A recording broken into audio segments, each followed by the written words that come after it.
You will never die. You will never wash my feet. I will lay my life down for you. If we were playing a TV game show, well, the correct answer would be things Peter said. Hi, I'm Gary, and you're watching 7 Minutes in the Word.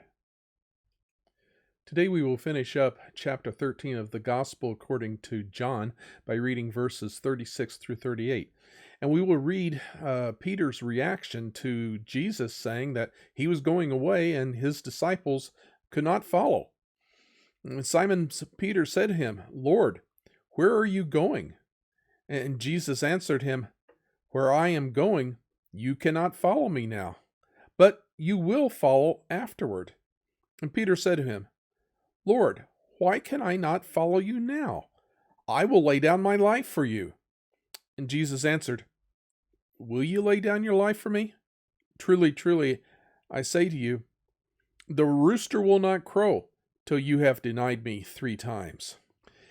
It seems that Peter is always saying things with good intentions, but they are often things that are out of step with what Jesus is doing. In Matthew, the 16th chapter, verses 21 through 23, Jesus predicted his death in Jerusalem.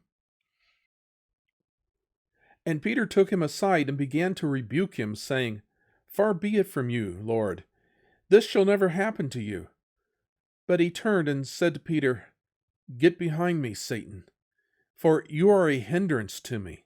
For you are not setting your mind on things of God, but on things of men." Now, let's get one thing clear. Jesus wasn't calling Peter Satan. Jesus knew where the temptation was coming from. It was coming from Satan, and this was spiritual warfare that was going on. It was Satan who was trying to hinder Jesus from fulfilling his mission. And Peter, well, he was just the conduit that Satan was working through. As for Peter, well, he had good intentions. He often has good intentions.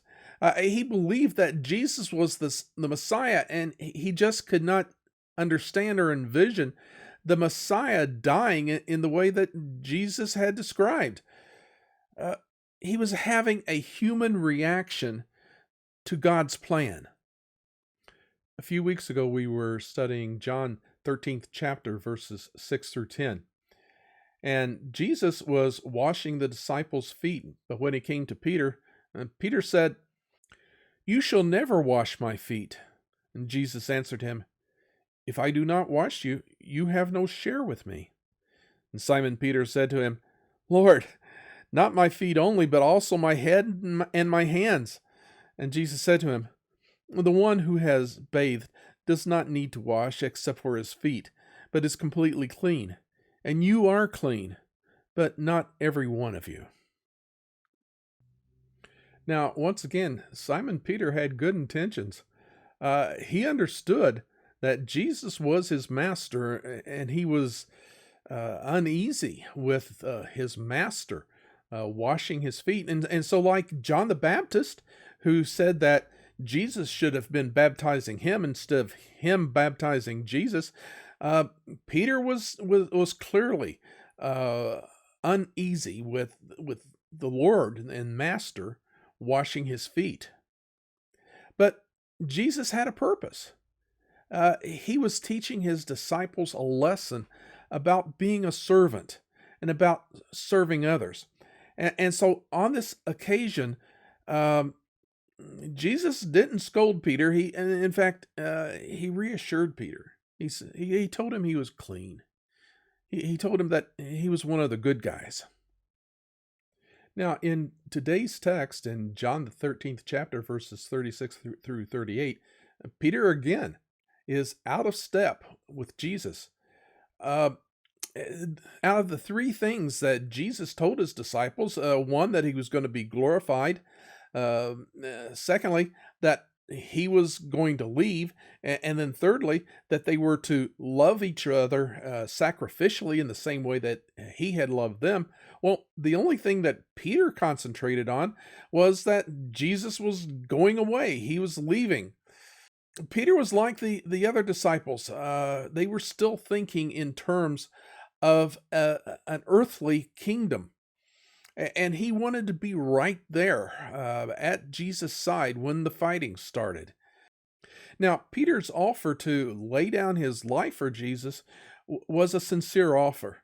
In fact, we're going to read later on that when they got to the garden and the soldiers came, Peter drew his sword. He was ready to die. He was ready to be good on his promise, to lay down his life, to be there and fight to the death. So it must have been a shock to Peter when Jesus said, "Put up your sword." Isn't it ironic that Peter, who was ready to fight to the death in the garden, when he got to the courtyard of the high priest, he caved when a slave girl identified him as one of Jesus' followers? He denied Jesus 3 times with a curse. Now, before we start being overly harsh with Peter, maybe we ought to ask ourselves, what would we have done had we been in Peter's position? More importantly, have we ever, by word or deed, tried to put distance between us and Jesus? Have we ever used language that is inconsistent with a Christ follower? Have we ever done things that an observer would see as being things that a Christ follower would not do? The truth is, we're really no different from Peter. There are times when we get out of step with Jesus. Peter denied Jesus 3 times, and Jesus forgave him.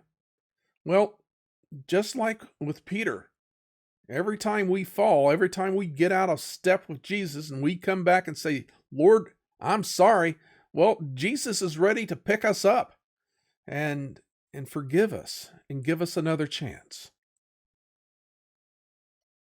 Well, with that, we are finished with our study of chapter 13 of John. If you liked this study today, then please click the like button. And please do come back again next week for another 7 minutes in the Word. But I want to leave you with this thought. I'm looking forward to meeting Peter in heaven.